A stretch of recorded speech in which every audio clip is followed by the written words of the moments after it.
A new offer from the government in their row over pay and jobs.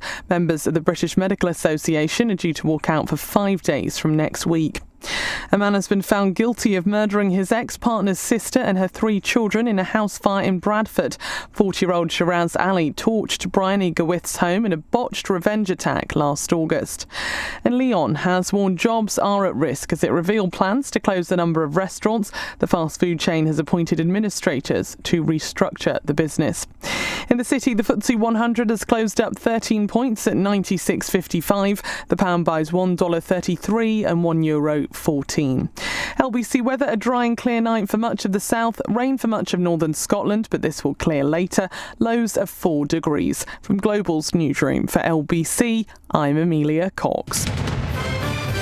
This is LBC from Global, leading Britain's conversation. It's 6 p.m. Now, Tonight with Andrew Marr. Good evening. I'd like to start today by quoting the Prime Minister. Not from the fatuous exchanges at Prime Minister's Questions earlier on today. If you want the short version, the Tories think Labour are rubbish, and Labour think the Tories are rubbish, and both may very well be right. No, rather from something he wrote jointly with the Danish Prime Minister about changing the European Convention on Human Rights to make life harder for migrants. The best way of fighting against the forces of hate and division, he said, is to show that mainstream progressive politics can fix this problem.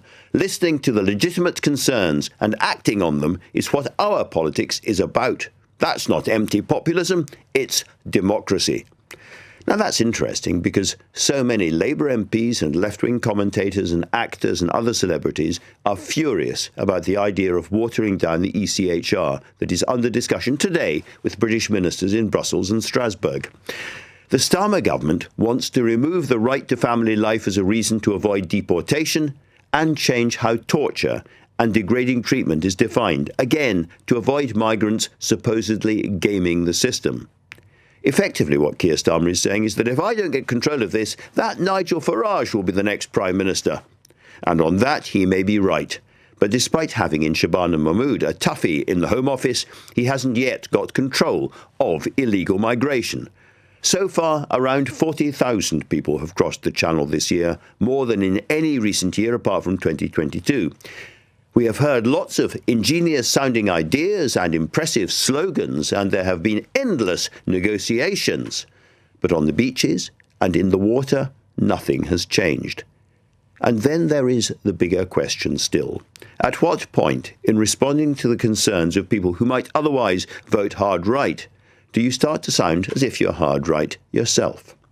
Let's start today with one of the signatories of a letter protesting about the ECHR proposed changes, the Hollywood giant actor Brian Cox. Logan Roy in Succession, of course.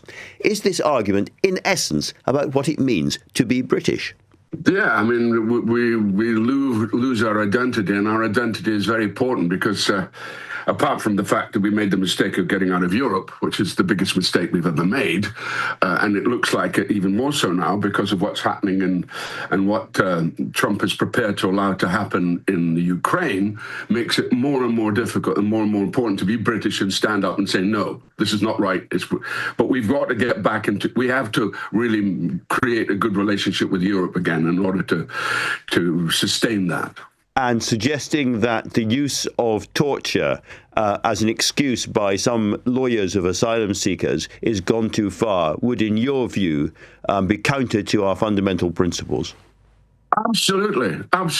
You know, we are believers in free speech, you know, and that seems to be getting rapidly squeezed in this country, and it's very hard. I've been back here for a while now, and I can see, you know, the attacks they made on people like Stephen Colbert, also Seth Meyers and Jimmy Kimmel.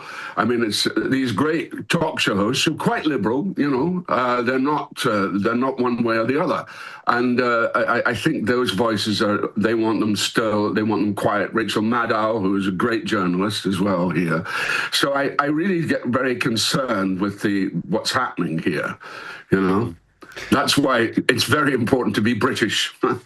Very important to be British. And you are not happy with David Lammy and Richard Hermer and other members of the British government going to Brussels, going to Strasbourg and saying we want to rethink the ECHR.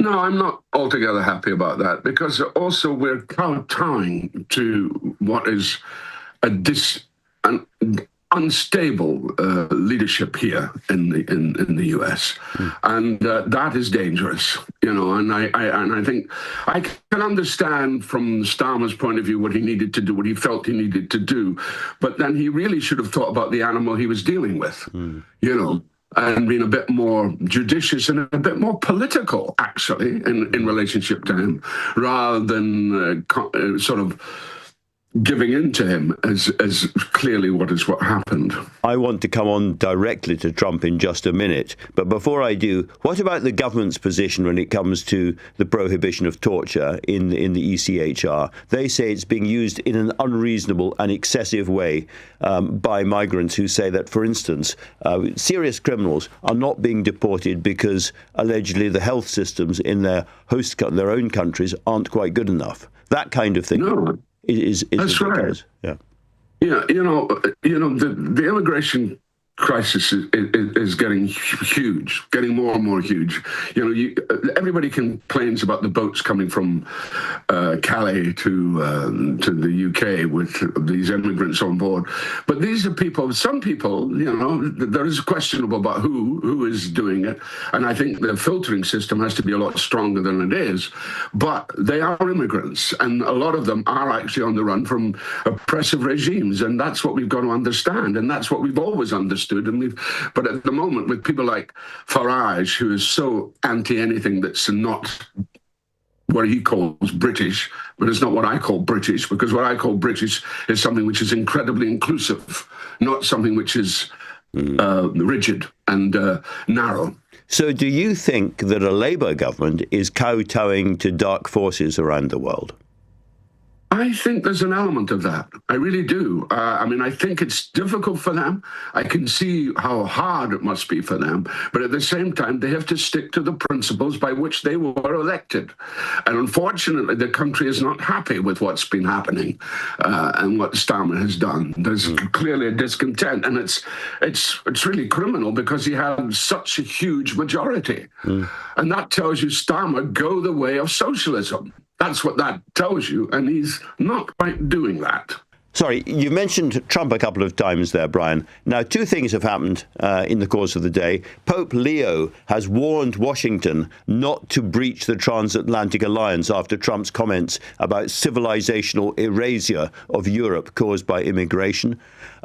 And also, the Americans have produced a whole series of new potential rules for anyone coming into the States, including presumably you, whereby you have to give them all details of all your social media comments for the past 5 years, a lot of other details for the last 10 years, phone numbers, dates of birth and places of birth of relatives, all of that. They are making it harder and harder for British people and Europeans to get into the United States. Yeah. They're making it really difficult. I mean, they want to raise the green card people to stay for at least 6 months, you know, which is not feasible because of work situation. Usually you work whenever you can, and we are international. I mean, I'm an international actor. I live between Brooklyn here in New York, and I live between Primrose Hill in London. So I'm caught, you know, that's the area I work within, and I do a lot of international work. I did a thing yesterday on climate change, and of course they're the great climate non-believers. They don't believe in what's happening in the climate. There we have the essence of the problem, in that you have been a critic of the Trump administration and you disagree with them fundamentally over climate change. If they go trawling back through your social media and everything you have said for the last 5 years to check that you are pro-Trump and pro-administration, you might have serious difficulties getting back into the States yourself. Well, that's a risk I'm going to have to take, unfortunately, because I mean, I like this country, and it's a young country, and it's a country that's forming. And with Mandami now in New York, there's a possibility, and it's the young people. The young people are fed up. They're absolutely fed up with what's going on. And I mean, my kids are of that generation, and they are just biding their time. They're being very careful. They have to be very careful because it's almost like being in a police state, quite honestly, at the moment. Wow, and that's a reference to ICE, the immigration people patrolling the streets. The way they suddenly come in and take people away, I mean, there was a guy the other day, he was about to get his citizenship, and literally his family were all gathered. He was there for the final moment of when you receive his citizenship, and the ICE came in and took him away. With no reason, no explanation of why they had done it. Well, it's a very perilous moment generally. Brian Cox, thank you very much for talking to LBC tonight. You're welcome, Andrew. Nice to talk to you. A blistering assessment there from Brian Cox. Let's get the reaction now for Jake Richards, the Justice Minister, explaining the Prime Minister's stance on the ECHR today. Jake, your colleagues Richard Hermer and David Lammy have been over in the continent talking to their colleagues. What have we learned so far about what's happened? Well, this is a really significant moment. 46 countries, every single member of the Council of Europe has agreed to an intention for a political declaration looking at the operation of ECHR dealing with illegal migration issues. And that is evidence that across Europe, illegal migration is a challenge that we must face up to, and that does mean looking at how we modernise ECHR and its operation. So you think out of this we will get another look at the right to family life and the torture parts of the ECHR being changed or being modified? Well, I think it's more about how it's interpreted and how it's implemented in our domestic laws. So what the aim is to have a political declaration next May, which sends a message that this is the European consensus, that we need to look at how these important principles in our human rights law operate in an era of mass migration and illegal migration. And we need to look at those again. Brian Cox thinks you are kowtowing to dark forces. It's quite the opposite. We're taking them on because we have reaffirmed once again. Do you not become dark forces if you take them on like this? We're taking them on because we have reaffirmed again, and the opening line of every single statement that's come out of Strasbourg today is the UK reaffirming our commitment to human rights in the ECHR. But if we're going to commit to human rights in the ECHR, they need to evolve with the times, and that's what this process is about. Now, the headlines have been about rethinking the definition of torture, which for a lot of people, including a lot of actors who've signed this letter, seems absolutely outrageous. Explain to people listening why you need to do that. Well, they're campaigning against a policy that we don't have. So the Article 3 is very clear that torture is prevention from torture is an unqualified right, and we have no suggestion at all that we want to change that. The Home Secretary, Shabana Mahmood, was in the Commons just 2 weeks making that clear. So what is the problem? There is an issue around inhumane and degrading treatment, interpretations of what that means in the context of deporting violent foreign national offenders. And I think give me an example. Well, I'm not going to talk about individual cases for important constitutional reasons, but let me give you an example. If someone comes to this country and commits awful, horrific offences, murder or rape, then we have every obligation to the great British people that we will be able to deport them to the country from whence they came, subject to obviously human rights obligations around torture. But where there are some stifling of that initiative in regards to inhumane treatment, we need to look at the interpretation of that. That's not just us saying it. It's a lot of countries across Europe, and even the chair of the International Committee for the Prevention of Torture says there's a misalignment between the jurisprudence and their guidelines. And so something has to be done on this. On the beaches and in the water of the Channel, nothing has changed so far. We've had all sorts of negotiations and declarations, and the numbers coming are going up, not down. If you don't get a handle on this, you're going to lose to reform, aren't you? Well, you're talking about the small boat crisis. Actually, that's slightly disconnected to the ECHR in my mind. I think withdrawing from the ECHR is a bit of a red herring when it comes to small boat crisis. We've got to get a grip of the small boat crisis. And Shabana Mahmood stood at the dispatch box, the new Home Secretary, and said, we'll do whatever it takes to get a grip of it. I back her in doing that, and I think we'll deliver for the British people. And you're absolutely sure that you are closing the door on reform rather than opening the door to reform? Look, to be blunt, it's nothing to do with reform. I have constituents every day speaking to me about their concerns about illegal migration, rightly, because it's a disgrace. As a country, our borders have been left unsecure after 14 years of Conservative government. We've got an obligation, a duty, as a minister in the government, and the Secretary of State herself would say this if she was sitting here, to get control of our borders. You say you'll do whatever it takes. Would you use the Royal Navy to turn boats back? Well, I think all options are on the table, but the Home Including Secretary that has. one. Well, the Home Including that Secretary, one. the Home Secretary has set out a series of measures which are radical. Some people don't like that, but that is absolutely imperative to getting a grip of the small boat crisis. But she said whatever it will take, and I back her in that. Which would include using the Navy if necessary. Well, that's a decision for the Home Secretary. I don't think that is going to be the solution to this problem. What we have to do is deal with some of the pull factors that are bringing people to the Channel. Let's be clear, illegal migration to this country hasn't just started from the boat crisis. It's been happening for 600 years in this country. But we have to deal with the scale of the problem, which is stopping the pull factors that bring people to northern France and then across the Channel.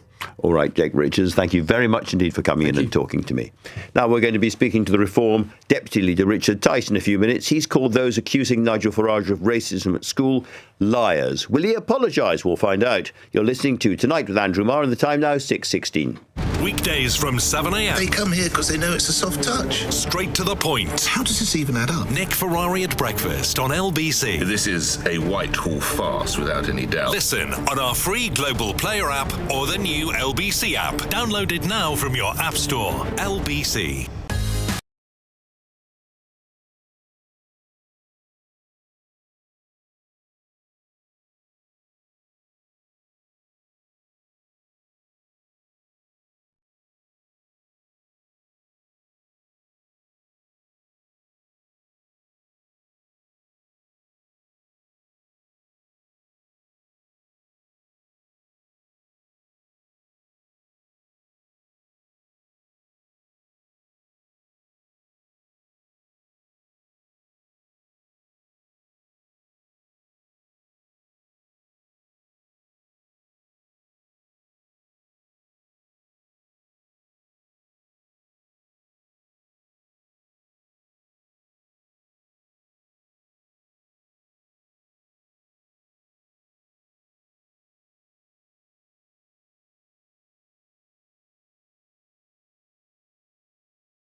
Tonight with Andrew Marr. Watch live on both Global Player and the new LBC app. 6:18. In a moment, you're going to hear from Richard Tice. The possibility of a new political world in which we have a government headed by Nigel Farage and followers of Marine Le Pen are in charge in France somehow came into focus a little bit when Farage had a meeting with Jordan Bardella, the National Rally MP tipped to be the next French president. What was all that about? Let us hear first from our political correspondent, Aggie Chambre. Aggie, I just want to pick up something that I was discussing with Jake Richards just now. I asked him whether they would consider using the Royal Navy to turn the boats back, and he didn't say no. He didn't say no, and it's really interesting, Andrew, because the Home Secretary was asked a similar question. She was asked whether she would take up the French right-winger Jordan Bardella's offer to allow pushback of migrant boats in the Channel. She did not rule that out. So a similar question being asked to Jake and him not ruling that out, I think that is really something, Andrew. Fascinating. Now, we're going to talk about Jordan Bardella for a moment. Very important meeting, that. You've got a few details of it, I think. Indeed, it happened at 5 Hertford Street, a sort of smart members club, over a long lunch of steak and fish and red wine and white wine too. And Nigel Farage and Jordan Bardella, I'm told, got on like a house on fire. They talked about energy policy. They talked about other policies too. And I'm told, I've spoken to people on the Reform side, that for Jordan Bardella, Nigel Farage is something of a hero. He's only 30. He grew up watching Nigel Farage making speeches about Brexit and such like. So they talked about policies. But then, Andrew, Nigel Farage cut the room cold and dead by saying if he was in charge, he would turn round boats in the Channel with the Royal Navy. And apparently this actually also went down well. Jordan Bardello then went and gave an interview to the Daily Telegraph where he actually went and said that was now their policy. So pretty interesting stuff. Also interesting that Nigel Farage had this lunch because before he's been quite careful with that party, not wanting to appear too close or even really meet with Marine Le Pen, of course, who was in that role before Jordan Bardella. But reform sources also say to me, well, look, Jordan Bardella is a lot more moderate than Marine Le Pen. Well, that was a fascinating couple of minutes. Thank you very much indeed, Aggie. Now, let's turn to Richard Tice, the Deputy Leader of Reform. Could he explain what the meeting between Bardella and Farage was really for?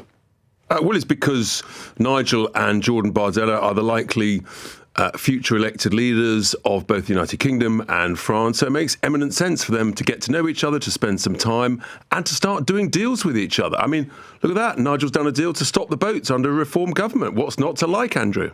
Well, it has been said that certainly Bardella's former colleagues in National Rally, as it's now called, were pretty anti-British and would not make life easier for us if they came into power. But you think that's not right? I think we've just got to look forward. You take the situation as it is today and into the future as people can see it, and you've got new people involved, new circumstances, and our respective great nations have got major challenges which are different to where they were 5, 10, 15 years ago. So what would Bardella be doing that the Macron government is not?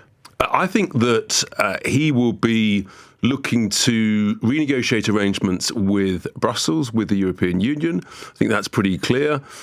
Control over sovereignty, over borders is a critical element which... So how would he stop the votes? Is my question.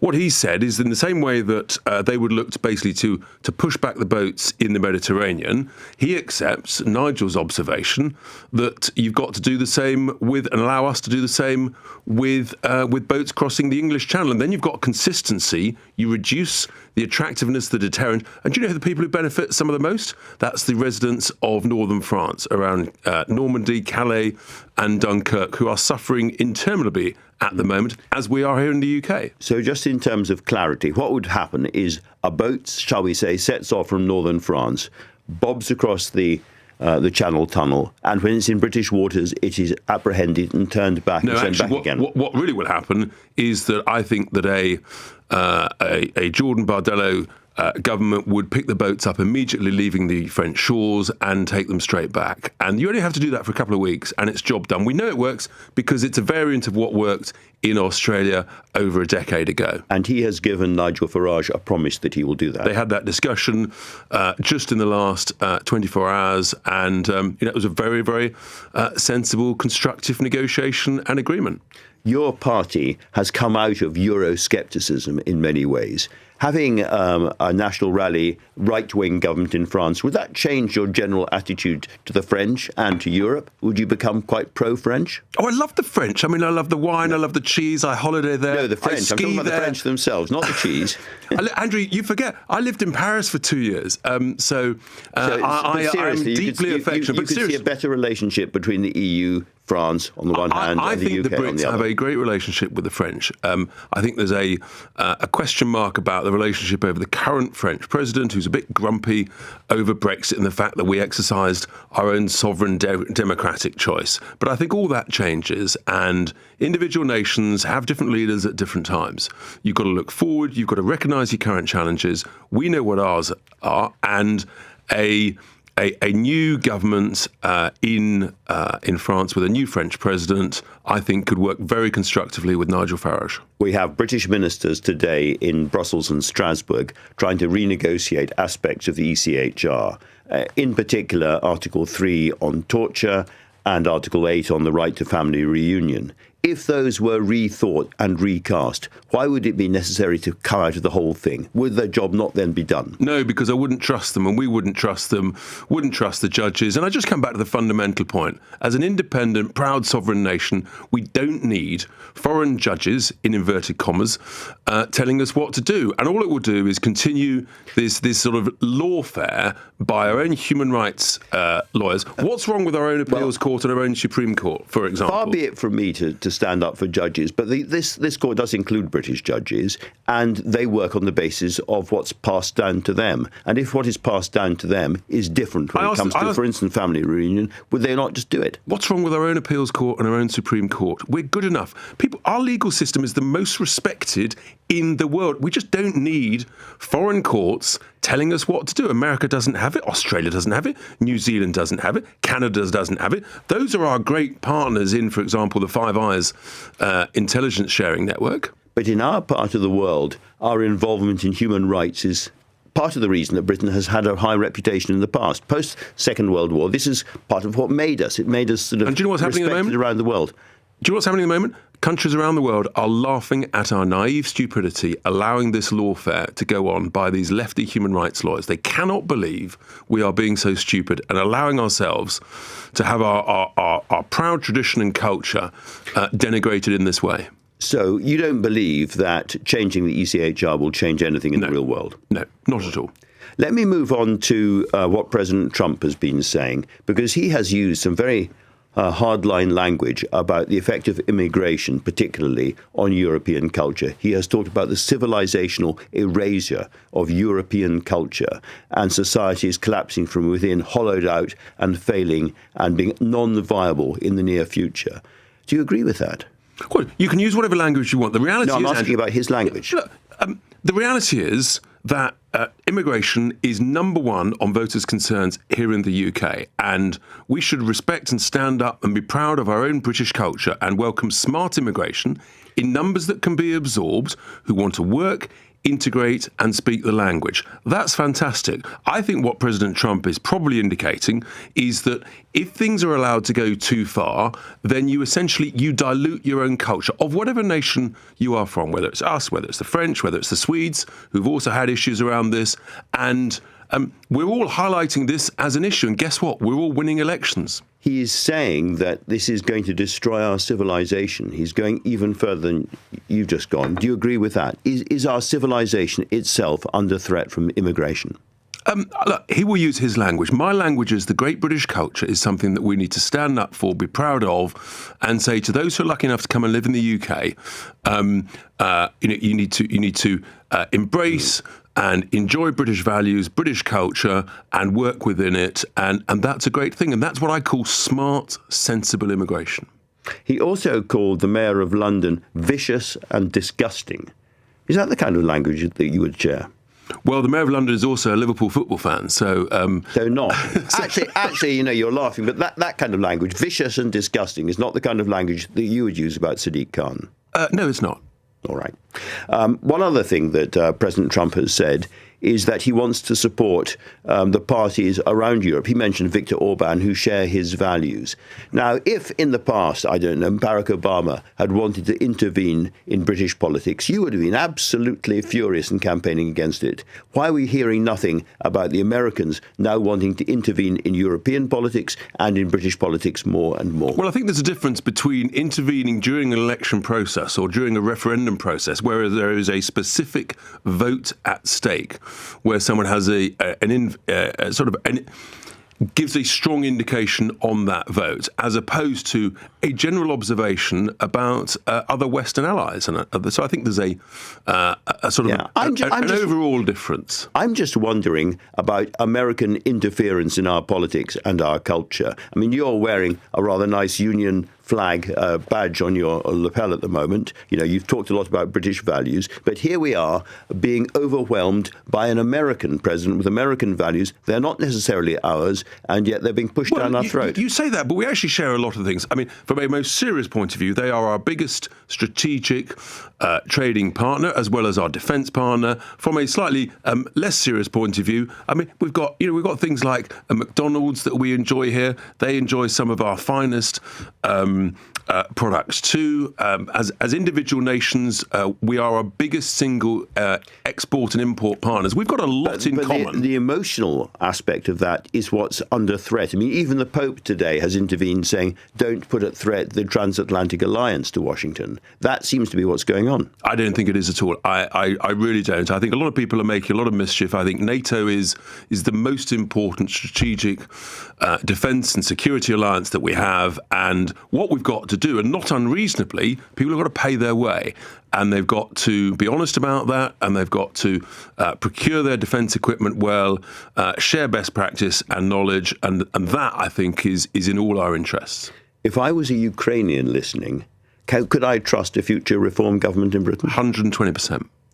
Final question. I'm not going to go into the details of what Nigel Farage may or may not have said in detail when he was a schoolboy, but many of his colleagues, his mates at school at the time, or boys who were at school at the same time as him, were really offended when you called them liars. And they came out and they said, no, this is what we said. And in a way, you might have made life harder for Nigel Farage by using that word. Do you stand by that word, liar?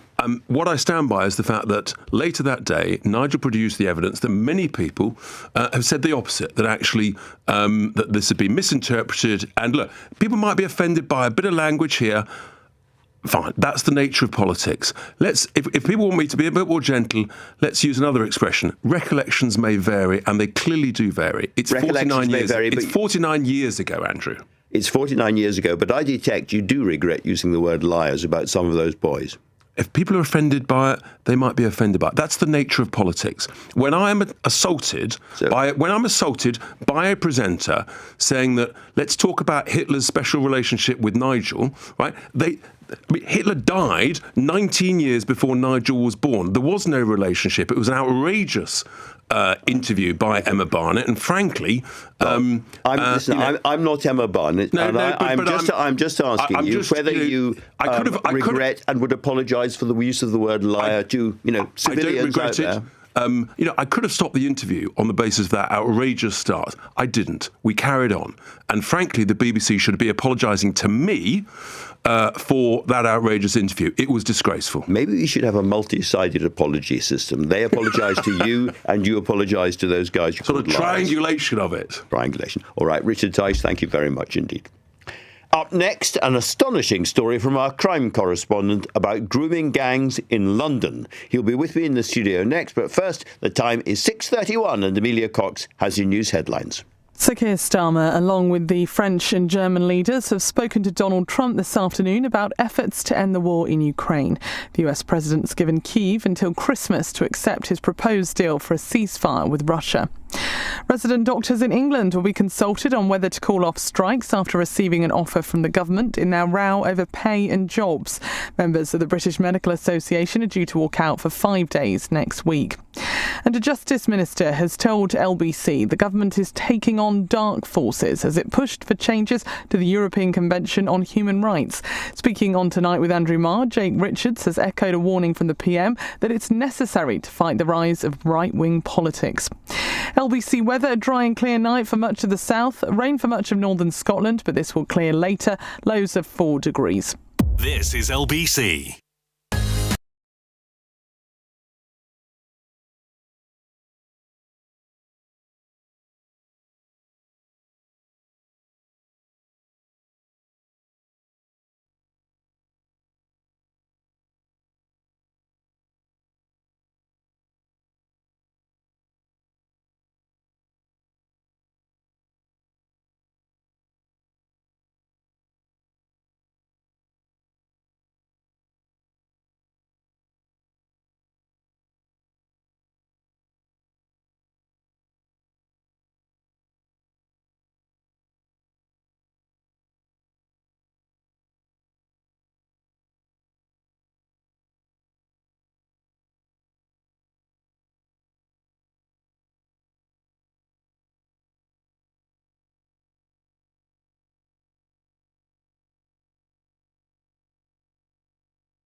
Night with Andrew Marr. Listen on your smart speaker. Just say, play LBC.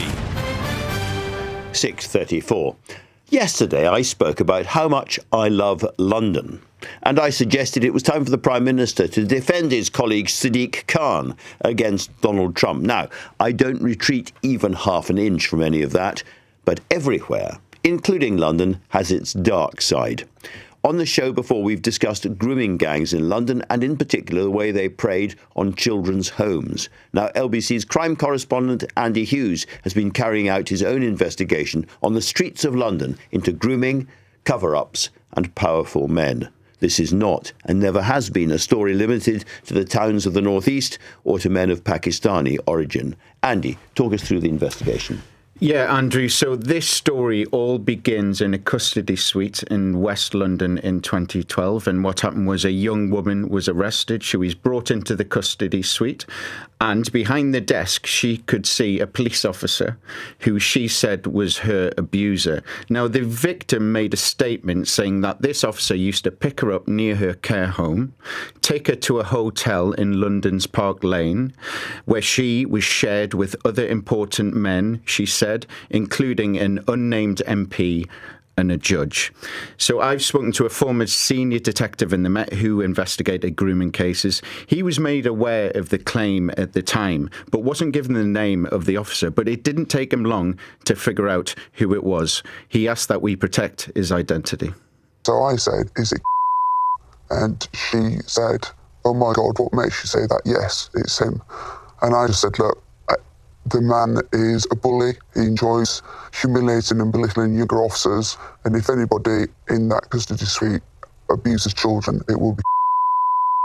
I then phoned the on-call, it would be Detective Chief Inspector, told him the story, told him the fact that I recognised or thought I knew who it was just because of the way he is, and that this woman is definitely telling the truth and it needs to be looked at. And he said, yes, no problem, leave it with me, I'll look into it.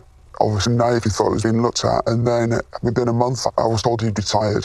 At that point, you could not retire if you had an outstanding complaint against you. You couldn't resign and you couldn't retire. So I just thought they'd push under the carpet. Nothing's been done. So the reason this detective is saying that this was covered up is that this report seems to have vanished into thin air completely. The Met says it has no record of this incident, despite there being several witnesses. And just weeks after this first allegation, a different woman who had no relation to the first victim came forward and made the same complaint about the same officer. Ruth Bush is a senior Westminster councillor, and she sat in police interviews supporting one of the victims. She cuddled the toys and she needed them. And I was under instructions. I knew what I needed to do, which was basically sit there quietly while she spoke on the horror that had happened to her in her childhood. And they were all about 8. Little tiny children, and she said they only picked the pretty ones. But it was undoubtedly connected to her experiences with in the police station. Certainly bad physical, sexual abuse was perpetrated on her and on the others.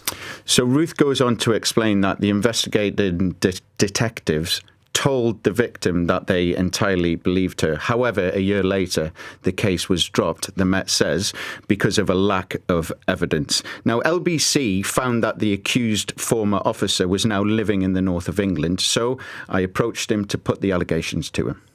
Hi, my name's Andy Hughes. I'm a reporter for LBC. Is it okay if we chat about some allegations? Well, you got any ID? Yeah, I do, yeah. Here's a letter which details the allegations. The allegations relate to your time at the Met Police. And the allegations are that you sexually abused young girls when you were at the Met Police. Do you have any comments to that? Okay. Can you take this letter? All the details, all the details are detailed in this letter. It's got my contact details on, and you can respond to that. There's time to respond. The former officer later contacted LBC, and in a statement he said that I categorically deny the allegations. The force said it believed that the victims fell outside of this period, but the Met have said that they are now reviewing this case. So we're going to see where that goes. So beyond that, Andy, is there going to be any political response, do you think? Because these grooming gangs are rather different from the grooming gangs that everyone's been talking about in the north. Yes, indeed. And a lot of the grooming gangs that you hear of in the press, it's all Pakistani grooming gangs. But in fact, the National Police Chiefs Council say that 70% of grooming gangs are indeed white. And the Vice Unit at the Met, they say that they investigate these so-called VIP paedophile rings, including powerful people. Have you got any indication this is still going on, Andy? I don't. Certainly not with this paedophile ring. There is grooming everywhere, I'm told, on all different scales. I'm afraid that is probably right. Andy, brilliant report. Thanks very much indeed for coming in. And you can hear more details on Andy's 3-month investigation in a special episode of his podcast, The Crime Agents.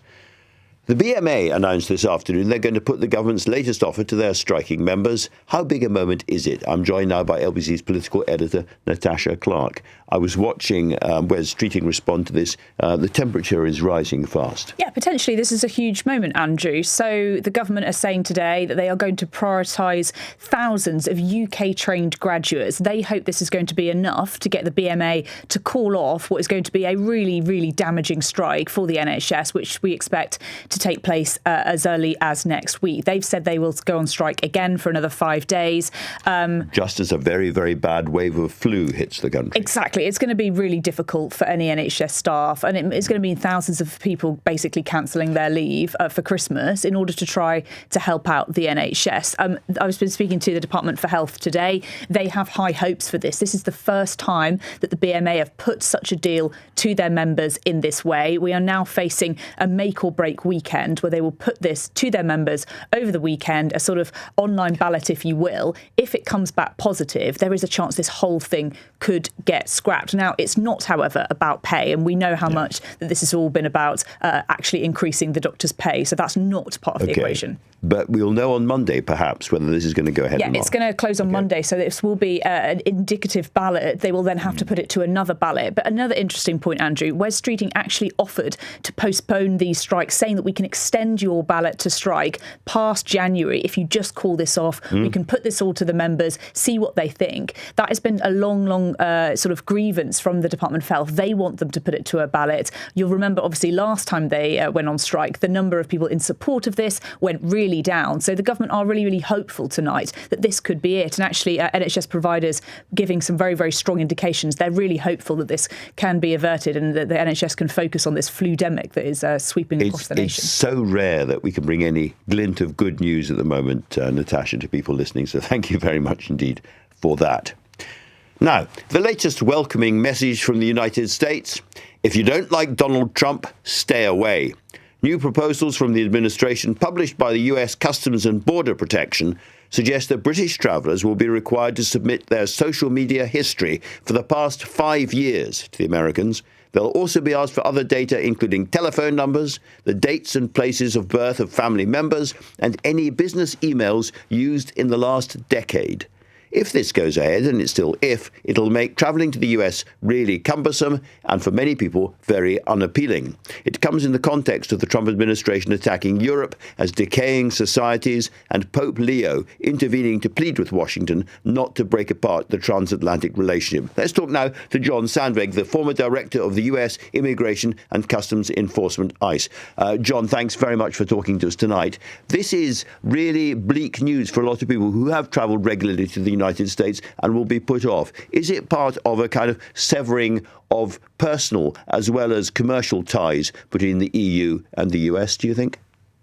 You know, Andrew, I think it fits into a larger pattern we've seen on immigration in the United States, where the administration is being much more restrictive in terms of who they let into the country. Now, believe it or not, this social media vetting began under the Obama administration and candidly during the time I was at the Department of Homeland Security. But it was born out of concerns regarding radicalization and some security cases where individuals who went on to engage in terroristic activities in the U.S. had previously posted, messages that might have been revealing that they posed a threat before. We weren't vetting that information. I think the concern here is, what is the administration going to be looking for, right? Are they looking for this? If you have an anti-Trump views or kind of pro-Europe views, is that going to be disqualifying in terms of your ability to come in the country? I think that's that's certainly the bigger concern more, though, but it fits into this larger anti-immigration, more restrictive agenda the administration has, not so much the antipathy towards Europe. Well, that's really interesting. I can exactly see why anyone would want to know whether there was some kind of terrorist link or extremist views in the past. But the question that a lot of people will be asking themselves tonight is, I think I posted something a bit rude about Elon Musk a while back, or I said something quite rude about Donald Trump's hair. Can I no longer go to the United States? Do you know when we're going to get more clarity on this, or when the reality of what people are going to face in airports and before is going to become apparent? Andrew, in terms of the regulation, we're going to get more clarity not too far away in terms of what you need to provide in order to get that ESTA approved, right? The million-dollar question I don't know that we'll ever get full clarity on is, now that they have the social media information, what are they looking for, right? And with all these big data AI tools they have available to them today, it just won't be hard to find that old message about Elon Musk and being critical of him. And it's really not until we start seeing cases and start hearing media stories about individuals who have no national security risks associated with them, but have simply expressed political views that are opposite of this current U.S. administration, and those people being denied. And I think that's why it's so alarming. Look, this is always a sensitive topic, Andrew, and when we rolled out social media in the context of monitoring, in the context of visa applications, there were lots of concerns about what the government's going to be doing with that information. But look, this administration's not been shy. They intend to deny people access to America that don't share their ideals or their vision of what freedom looks like. And this is also in the context, of course, of America hosting the World Cup this year. Yeah. Do you think this administration really wants tourists to come into the United States anymore?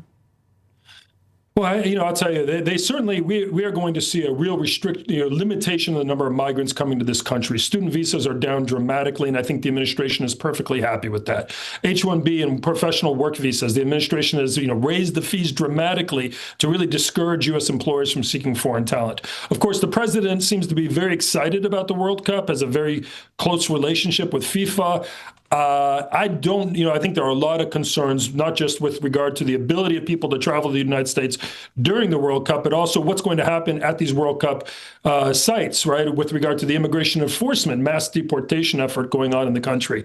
So there's a little bit of a contradiction there between the president's promotion of the World Cup, but also this anti-immigration kind of agenda that they have. But I think by and large, your point is right. I don't think this administration wants migrants in the United States, legal or otherwise. There's a sense of sadness, I think, here on this side of the pond, of backs being turned and old relationships breaking. Is it felt at all on your side? Oh, absolutely. I mean, I think there's a lot of concern about whether we're turning our back on longtime alliances. I think there's a lot of concern in the United States about whether these kind of more restrictive policies on legal migration are really smart for the U.S. economy or the future of the United States. I mean, there are a lot of great companies, a lot of great Americans who entered the United States, right, as Elon Musk himself came in as an immigrant. He did, Built incredible companies. So certainly, I think there's a lot of concern about this. Again, on this particular one, I could see, Andrew, legitimate security reasons to impose some of these restrictions. I just think the fear is it probably isn't going to be limited. Denying people's access might veer into that political messaging or that old tweet you're talking about. Yeah, I think that's right. It's a somber moment, John Sandbeck. Thank you very much indeed for talking to LBC.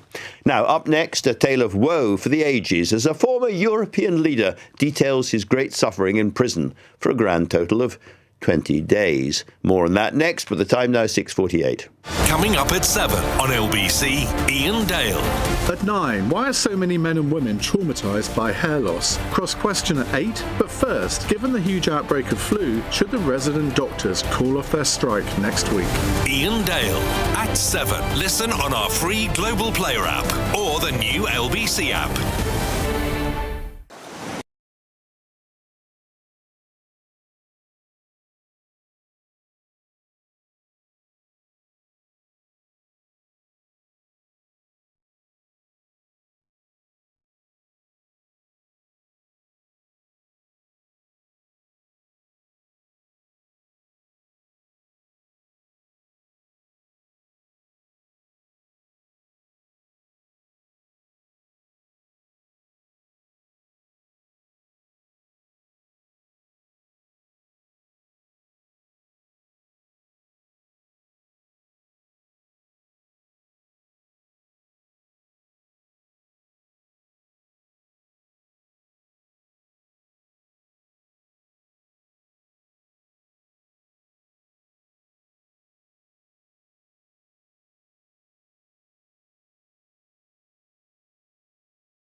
In Britain's Conversation, LBC, tonight with Andrew Marr. 6:50. And news of one of the great political prisoners of our time. A story up there with Nelson Mandela and Solzhenitsyn, Antonio Gramsci. Nicolas Sarkozy, for it is he, the former French Prime Minister, jailed briefly after it was shown that his associates took money from the regime of Colonel Gaddafi for his presidential bid, has written an entire prison memoir of the full 20 days that he spent inside. Now, I rather suspect this is not going to be one of the great non-fiction horror stories of our day. It's not exactly Devil's Island. Let's talk to Paul Dallison, the Deputy EU Editor at Politico Europe. Paul, I think you've had a glance at this book. Just give us a sense of the terrible, terrible traumas that poor President Sarkozy, ex-President Sarkozy, has had to endure. Yes, it's a very difficult time. 20 days in prison, a 216-page book. As a result, so that's just under 11 pages per day. And of course, he's in solitary confinement. He's got 2 bodyguards to keep him safe in the cell next to him, and has very few interactions with the other inmates. So as prison stays go, about as cushy as it could get. But he was very upset, particularly about the food and the quality of baguettes, I read. Absolutely. I think he didn't like any of the food. At least that's in part because the lunch is delivered at 11:30 a.m., which, of course, for a Frenchman is ludicrously early. He doesn't like the smell of the food, says it makes him nauseous. And the baguettes that are delivered at lunch are described as mushy and soggy, which does actually sound rather awful. Well, I once had a conversation with the French presidential chef during the Sarkozy years, and he said to me, Sarkozy is not even French at all. He's not a proper Frenchman. And I said, how do you know? He said, well, for lunch, he eats sandwiches. With a tone of absolute disdain. So he's been having sandwiches for a long time. But also, the quality of the shower wasn't good enough, I think. No, the quality of the shower he described as not good. There was no shower head, so the water was basically kind of trickling out of a pipe off the wall. He also seemed quite unaware of the fact that in pretty much any provincial, swimming pool or leisure centre, you have to press a button to get the water to come out, and then it goes off after a certain time, and you press the button again. This seemed to completely throw him, having to press a button to get water out of the shower. Well, it's amazing that he's managed to produce a book out of it. I guess there are Sarkozy supporters all over France who might even buy it. But as I say, it's not one of the terrible stories of our time. And we remember in the old days, if you fell foul of the regime, you got guillotined. So things have got a little bit easier. They certainly have. The book's kind of split into 3 parts. There's a lot of pre-trial stuff in which he talks about how wonderful his family is and how everybody loves him. Mm-hmm. Then there's the section of domestic French political point scoring, in which he criticizes people for either supporting him or not supporting him enough. And then there's the really interesting stuff, which is inside the prison. I think my favorite part is he's in a cell that's been adapted for wheelchair users, which means that the mirror, the only mirror in the cell, is at a very low height. Even for a man as notoriously not particularly tall as Nicolas Sarkozy, he has to bend at the waist to brush his hair. And that has, I'm sure, has never happened to Nicolas Sarkozy before. Anyway, an astonishing story, but not a terribly terrifying one. Paul, thank you very, very much indeed for that. Now, sticking with the theme of food, not baguettes, but Italian food has just got a World Heritage rating from UNESCO. After a campaign by Giorgio Meloni's government, pizza, pasta and tiramisu is now officially part of the planet's higher culture. Well done, the Italians. Well, what does it really mean? What does it change? I'm joined now by Aldo Zilli, the well-known television chef and restaurant legend of Italian cuisine. Aldo, great to have you on the show. And I adore Italian food. I'm just not quite sure what the UNESCO rating, the heritage rating, is going to do to change anything. First of all, very nice to speak to you. I am a great admirer and listen to you and watch you all the time. So thanks for having me on. Oh, you're very welcome. See, us Italians are very polite. Very polite, very lovely, polite people. I've always thought that. Is it making any difference? Is it going to make any difference? Well, the thing is, we've been trying for years to protect our exclusive recipes, such as, carbonara, There's loads of different foods that come from different regions of Italy. Italian food doesn't really exist as such, so it's all about the regions. We've got 20 regions, and every region think they got their best olive oil, the best wine, and the best recipes. So this sort of helps, in a way that we are now protecting our heritage, really, of the recipes. I guess the people who are going to be really cheesed off or gorgonzola'd off, or however I'd put it, would be the French and the Indians and the Chinese, all of whom would say ours is the greatest cuisine in the world. Strangely, not many British people would say ours is, but, the French would be shocked to see the Italians sort of as the number one cuisine in the world, and I think the Chinese and the Indians as well. Well, I mean, it was just an accident waiting to happen.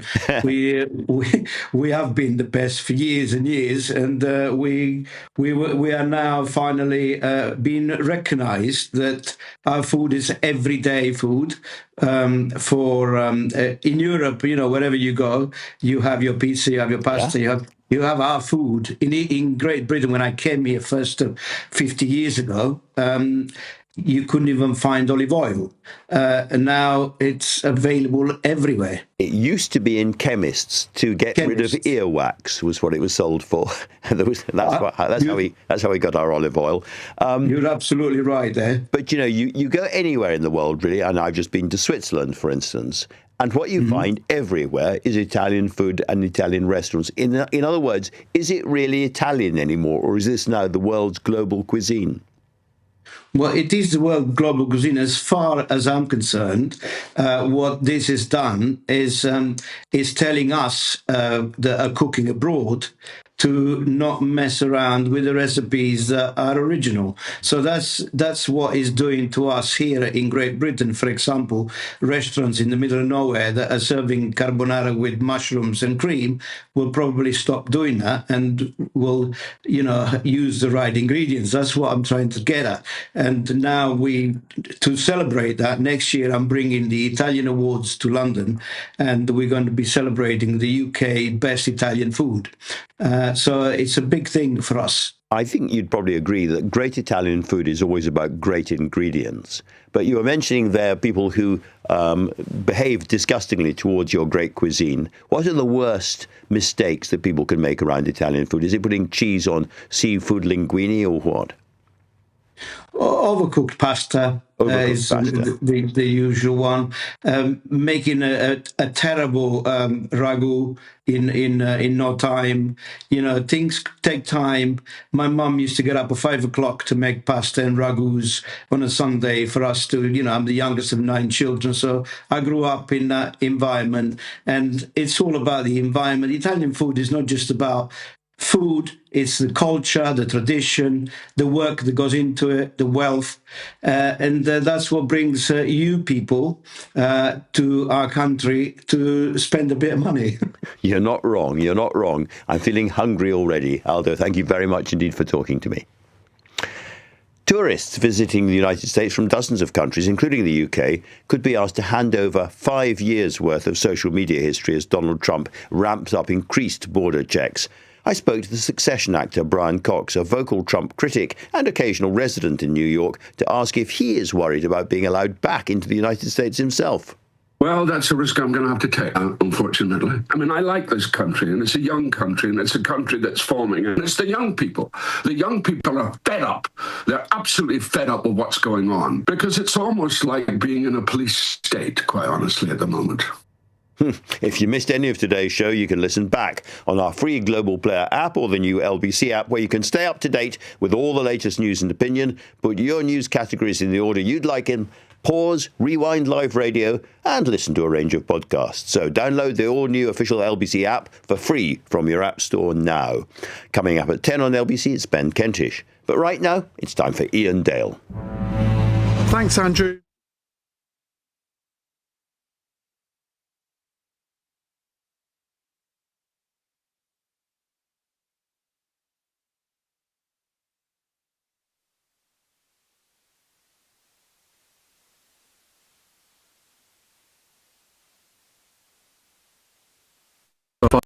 5-day strike next week, which can only make things worse. What's your message to the resident doctors? Do you think they should call off their strike?